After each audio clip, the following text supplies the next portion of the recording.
સૌને ગોવિંદ પટેલના જય માતાજી. માતૃદેવો ભવ પિતૃદેવો ભવ એના વિશે હું કહેવા માગું છું, તો અવશ્ય ધ્યાનથી સાંભળો. મારા વાલા ભાઈઓ, બહેનો, વડીલો, માતાઓ તથા નાના ભૂલકાઓ, સૌને મારો એક સંદેશ છે. જીવનમાં મનુષ્ય અવતાર મળ્યો છે તો પ્રેમથી જીવી જાણો.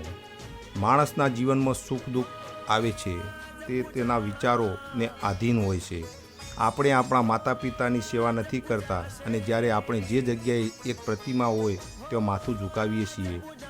ખરેખર જ્યારે માતા પિતાની સેવા કરશો ને તો ત્યાં માથું ઝુકાવેલું તમારું પડશે. એવી ભાવના સાથે હું એક મારું મંતવ્ય રજૂ કરવા માગું છું.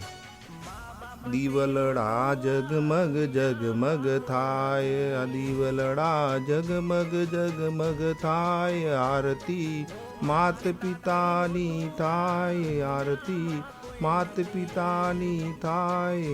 દીવલડા જગમગ જગમગ થાય, દુનિયા દેખતી રહે જાય, દુનિયા દેખતી રહે જાય, તમારી જિંદગી બદલાઈ જાય. દીવડા જગમગ જગમગ થાય, આરતી માત પિતાની થાય.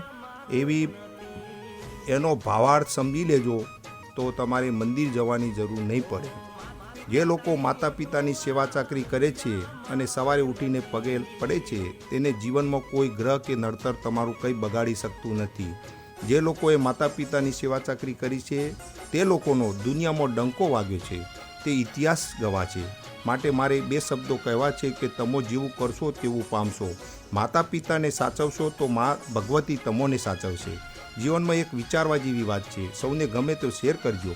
દરેક દિવસ આપણા માટે સારો છે, દરેક રાત આપણા માટે નિરાલી છે. મા બાપનો પ્રેમ અને આશીર્વાદ મળી જાય તો તમારા માટે અમૂલ્ય ખજાનો છે.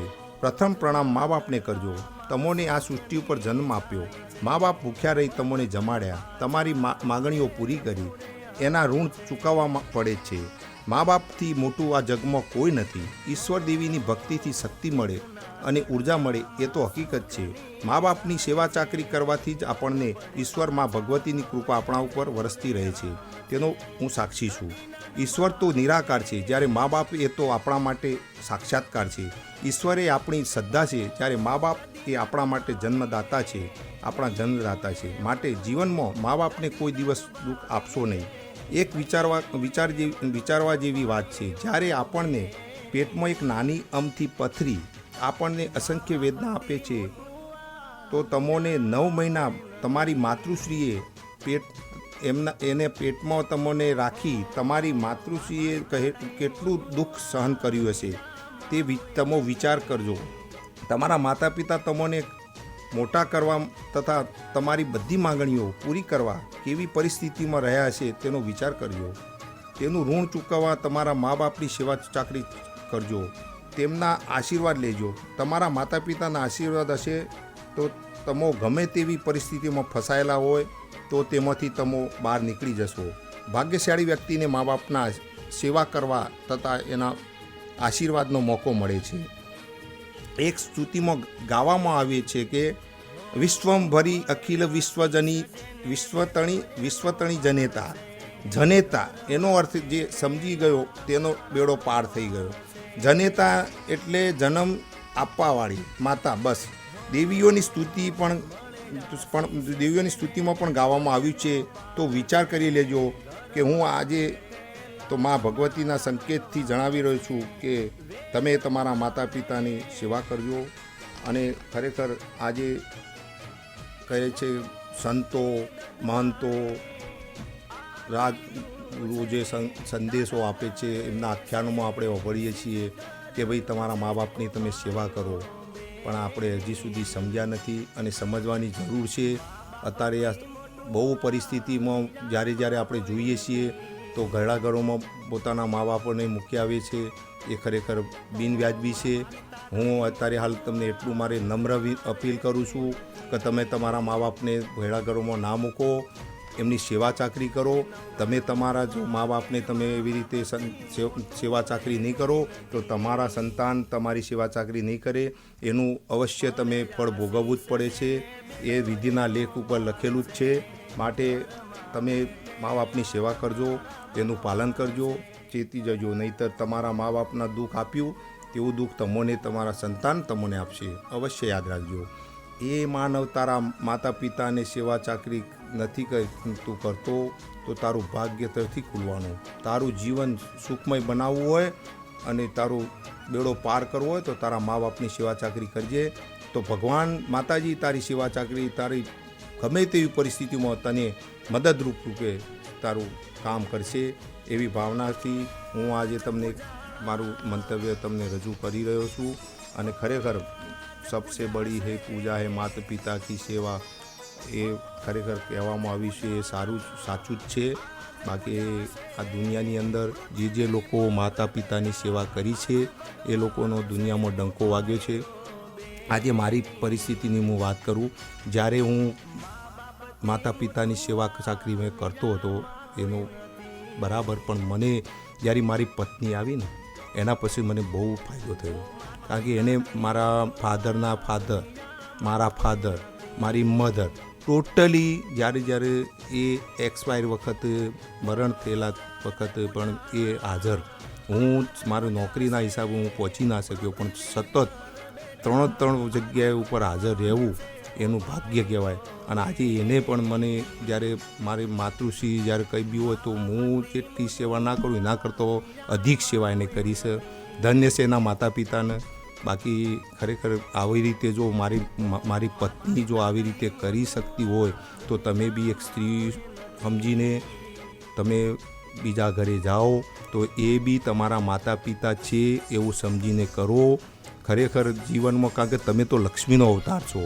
કારણ કે તમે જશો એ લક્ષ્મી કહેવાય. કારણ કે માતા પિતાને તમે આજે એક વસ્તુ કે તમારી માતા પિતાને તમે છોડીને ત્યાં જાઓ છો એ પણ તમારા માતા પિતા છે. માટે તમે વિચારજો. અને ખરેખર આજે જીવનમાં જે કંઈ બી તમારું જીવન કંઈ દુઃખ પડે એનું નિરાકરણ તમારા માતા પિતા જ છે. એના આશીષ મળી ગયા ને તો તમારું જીવન બેડો પાર થઈ ગયો.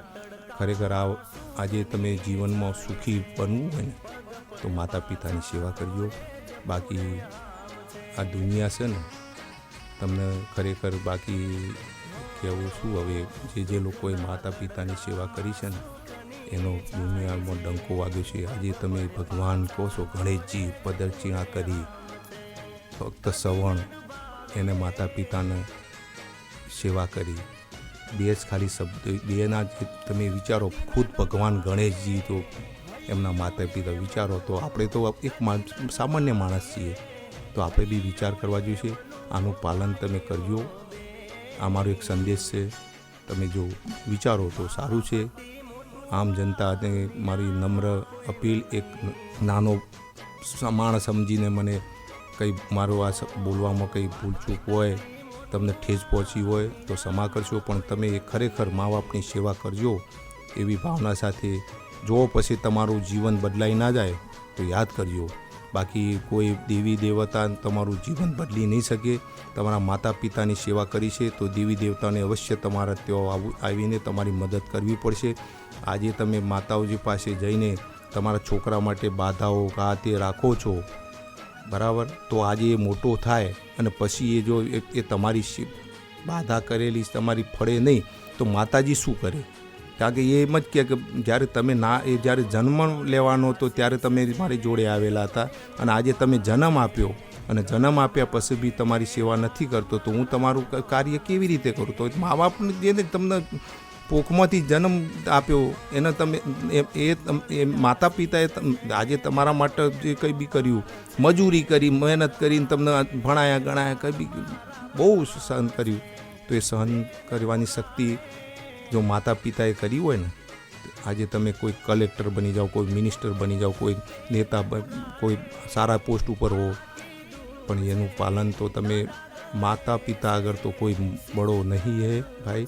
એટલે હંમેશા માતા પિતાની સેવા કરજો બસ. બાકી સૌને મારા જય માતાજી, જય માતાજી.